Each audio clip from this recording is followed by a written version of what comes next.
Woo! It is with great pleasure that I introduce Awakening. It is an introspection into the soul of a man, the myth, the legend that is Rainmaker. This album deals with spiritual concepts. Welcome to Grace Underground. Tonight we have a special treat for you. We have a guest that calls himself Rainmaker. He also is known as Peter Seaton. How you doing tonight? I'm doing good. Doing good. How are Great. you? Good. Thanks for being on the show. Thanks for having me. Okay, how did you get the name Rainmaker? First of all, let's just go there. First of all, my daughter named me Rainmaker. Okay. And what many people don't know is, my daughter named me Rainmaker. She was 2 when she said it. And she was running around the house talking about Rainmaker. And I'm like, who you talking to? What's going on? Who you calling Rainmaker? And she's like, you, Daddy. And then, That is so cute. I was like, oh, wow. I put it on a list one day when I went to open mic, and it stuck. The name stuck. Does she have any kind of tendency to be a poet? She is a poet, actually. She writes like a poem a day. I really can't. I don't even call you Peter. I've known you for a few years, but I always call you Rain or Rainmaker. So it definitely stuck for me. When you got this name Rainmaker, were you already performing poetry, or? I barely was performing poetry. Right. After my daughter was born, I stopped writing for a whole year. And I didn't write anything. And then a friend of mine who I had gotten into poetry, because all I was doing was just writing poems, and I was going to put it in a book and, try to shop the book around. Right. He actually kidnapped me, because I was just home, and he was like, we going here, It's always these friends. So he took me to the Norican Poetry Cafe, and lo and behold, he had put my name on the list. And Nathan P was the host, and Nathan called me up. Oh, wow. And, and the rest is history. Because what happened was I did this poem, hands shaking, trembling and everything like that. Got off stage, they clapped, And when I was leaving, the doorman, Julio, said, I liked your poem. You should come back. And I was thinking, if the doorman was listening to me, and maybe I should come back, So I kept going back. Wow. I'm starting to love you. I want to surrender to your movement. Watch the sun carry its message in your skin. Want to tell you that in all of this, I be yours. When the night dances like shock and awe and oh, how the feeling in me swells an explosion dislocated from its sound. Want to hold you in like tomorrow was a memory. Like the fire holds the matchstick hostage, want to breathe you in from the depths of my structure into the dawn of 1,000 falling suns. Want to wring my fingers out from the hearts I could not carry and touch you for the first time in my life. Want to make my bones strong enough for you to rest your heavy on. Tell you to sigh of release in these arms. Want to match your walk in heaven, your divinity stride, your love and compromise, sacrifice it all to the embrace of your lips, to the halo of your voice, the hydrogen in your throat. Want to laugh and cry to the giggle of your moan, watch you stretch and pretend you're reaching for my soul. Want to tell you everything that made me such a nightmare, such a crazed hard drive. Sometimes I be the road and everything in it, be the bar stool and the shots, the pen and the pad, singing till 5 in the morning. Want to tell you how you make it all worth it, make it easier for me to deal with. Make the silence bearable on the days when the voices in my head can't seem to get along. When the ancestors come calling me, telling me I need to write till the breath in me moves on. When this art tells me it is my only love. You give me the strength to say you are alive. I love things that have nothing to do with the way I write. And how the stage feels like home and coffin all at once. There is a fire in me that only you can kiss. There are memories haunting the sharp of my shoulder blades, my back. A mirror for all those I could not love, could not feel, not since the 2 women that bore my children. Want to tell you things that dance behind my knuckles like midday whispers and floating leaves.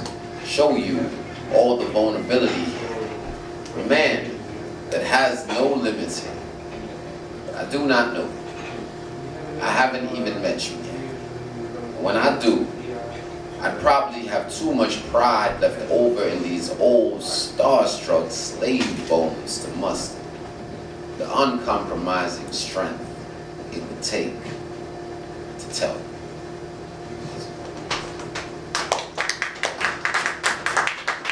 You write probably more than that by now, but I write like 5 to 8 poems wow, a day. wow, You know, and inspiration is everywhere. right, You know, I see life as poetry. okay, I see different things like, you know, and I always think about how can you look at something from a different angle. So it just happens and flows. Plus, too, sometimes I channel certain things that, you know, and I respect that, and I let that just work its way through me. So, are you writing just poetry? Or are you writing other things? I write plays. I write short stories. Okay. I'm actually working on my book. What's the book It's about? called What You Came Here For. The different things of being the artist. You know, sometimes you find yourself homeless. You find yourself this. You find yourself that. So it goes through the whole thing. It's just all the things I remember from that experience, from those years Right, right. of grinding and building.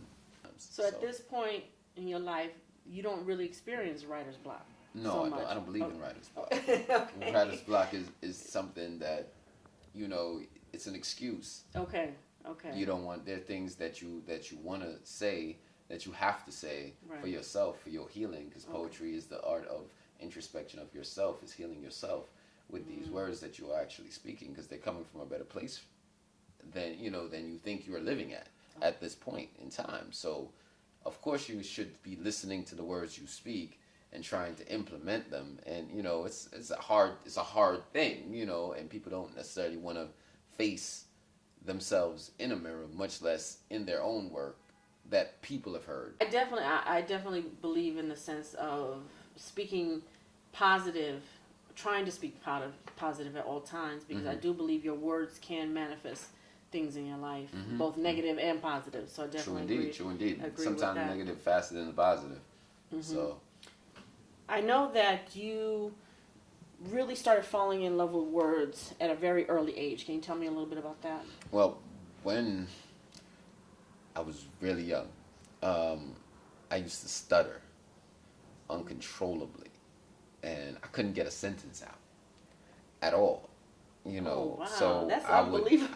I would get frustrated and just point, and you know, and I believe it was around 5.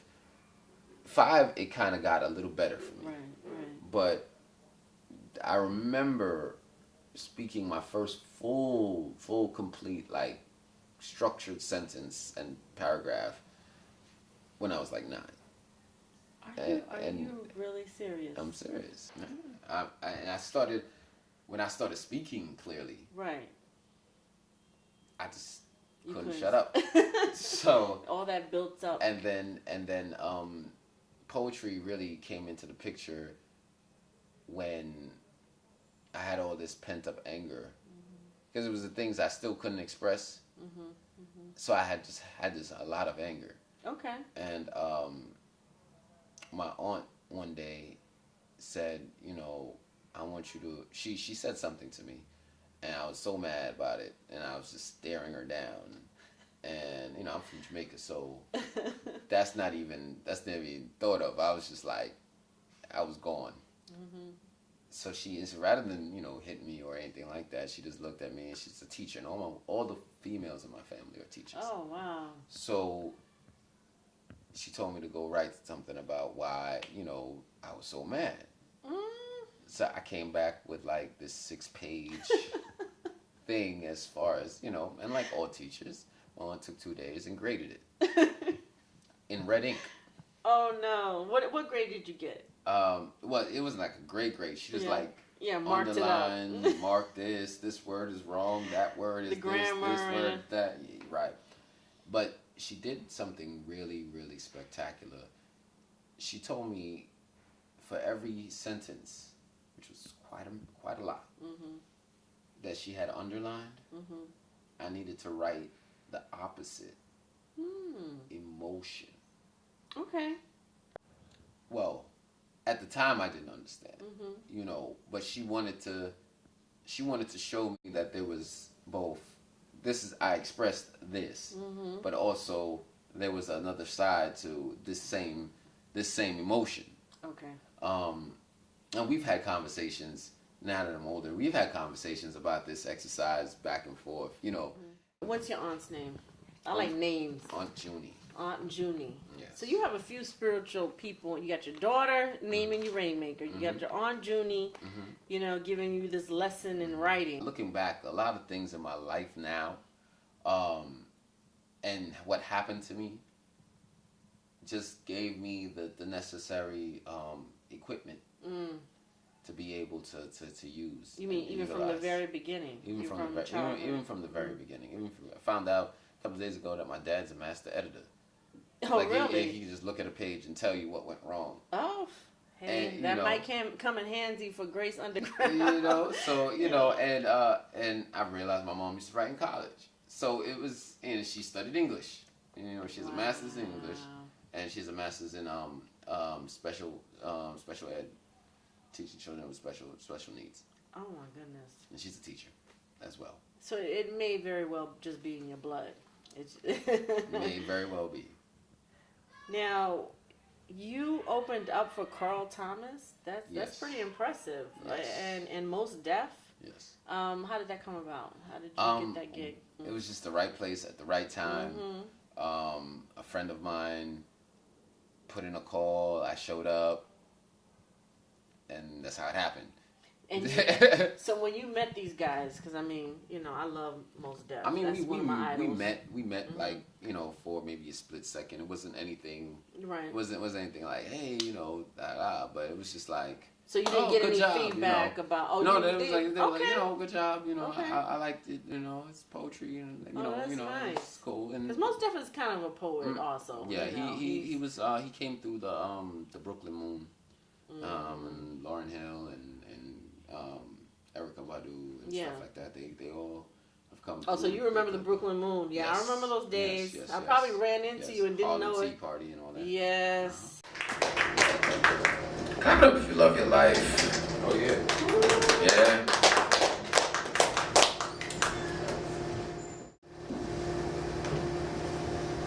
Uncle Sam is my grandfather.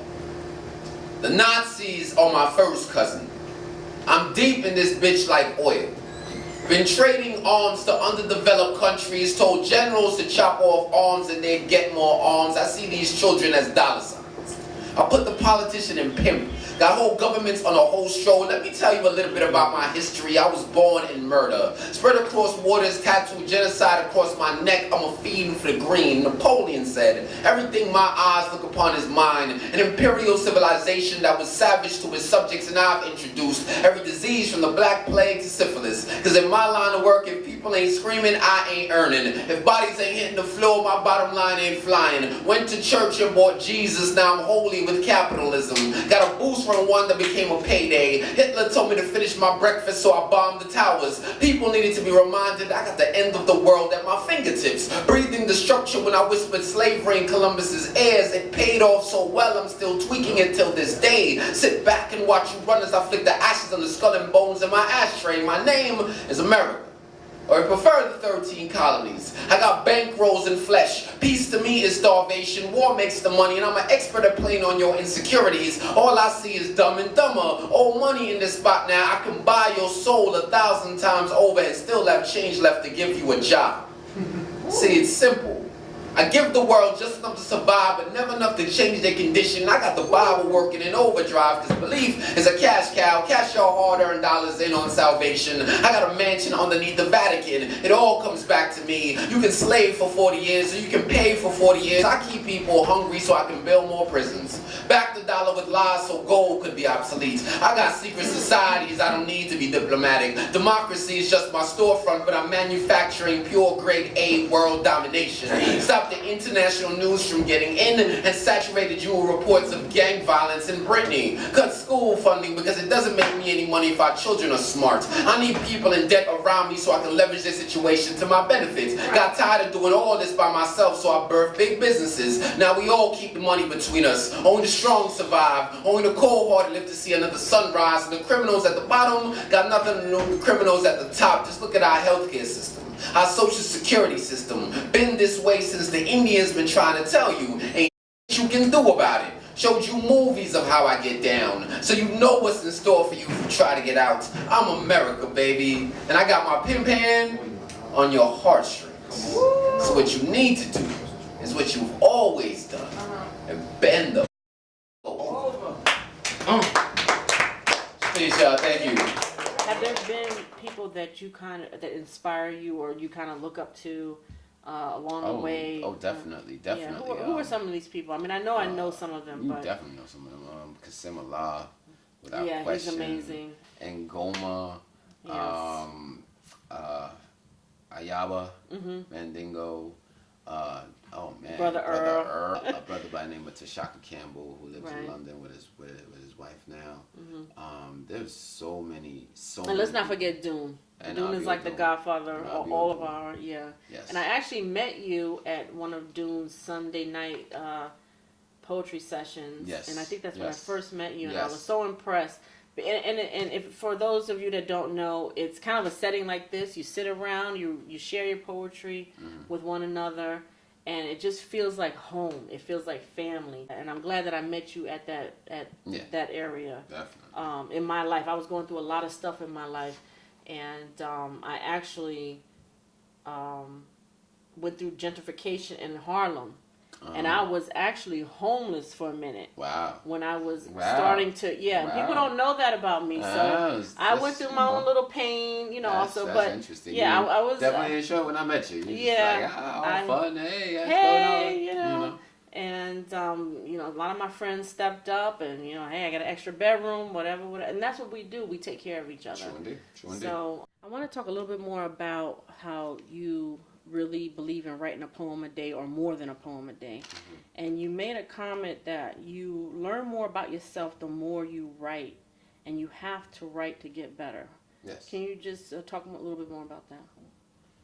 The whole concept behind that is poetry is introspection. It's a study. If you're a poet, you study, because sometimes you don't want to say infactual information on the mic. So, if you're talking about a certain thing, you tend to look it up and make sure that what you're saying and what connects to what you need to be saying. We're trying to open up, expose information to the masses. Right. So for myself, I start with me first and foremost. Okay.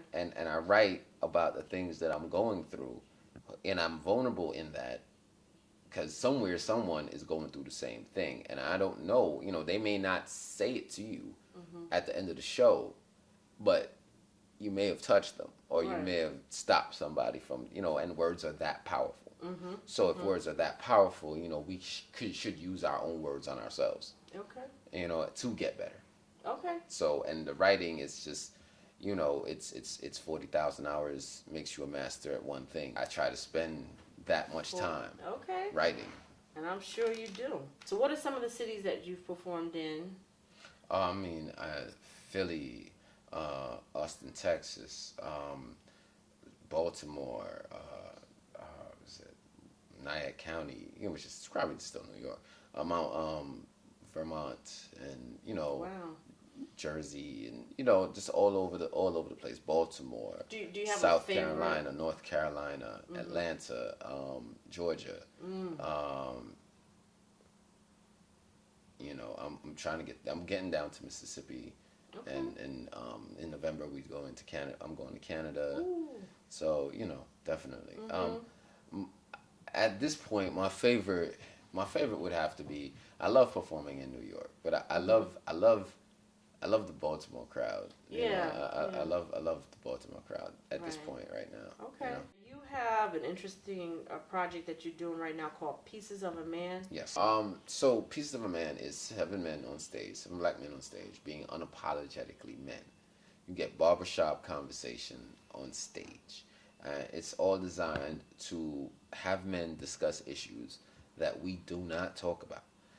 For instance, it's so hard for a man to say "I love you" to another man without having to say "no homo" behind it. Talk about men being molested. Right. That definitely happens.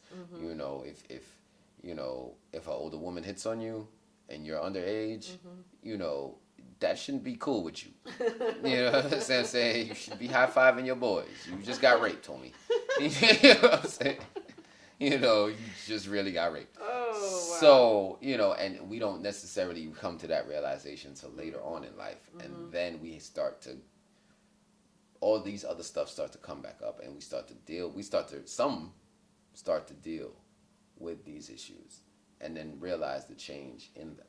And so others don't. do the performances kind of change and evolve sometimes? Well, we do a different show every time. Oh, okay. So you know, we myself and Eda Poet MC from he's originally from Baltimore, but he lives in Philly. He also does the Art of Conversation in Philly, Baltimore, DC, and soon to be New York again. But it's a different show. It's Art of Conversation presents, you know, Poets and Views. So I love the whole idea of a group of men coming together and just laying it out, talking plain. Definitely. You know, because I definitely want to do that same type of thing with women. Right. So I'm really looking forward to seeing this Definitely. show. So it's a different show. So you know, myself and E are probably the only two people on the cast repeatedly.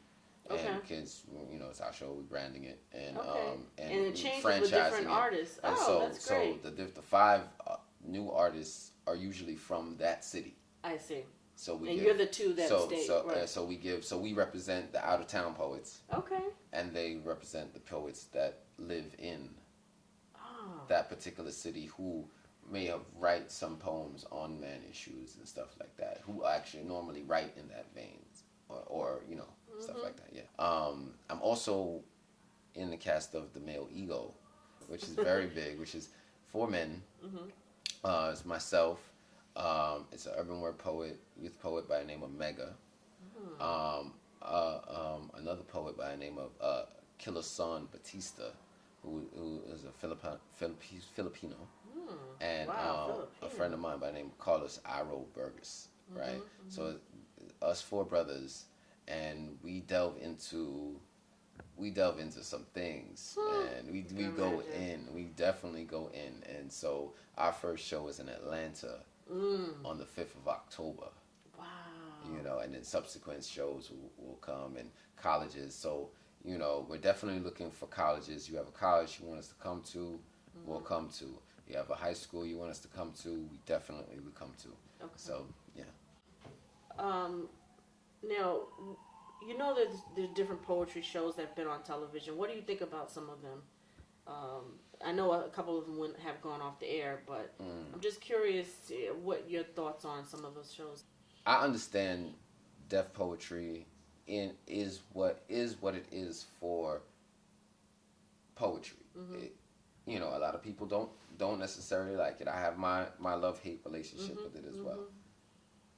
But it was good for the art form. Okay. It was good for exposing the art form. And you know some of the poets that were on it? I do know some of the poets that were on it.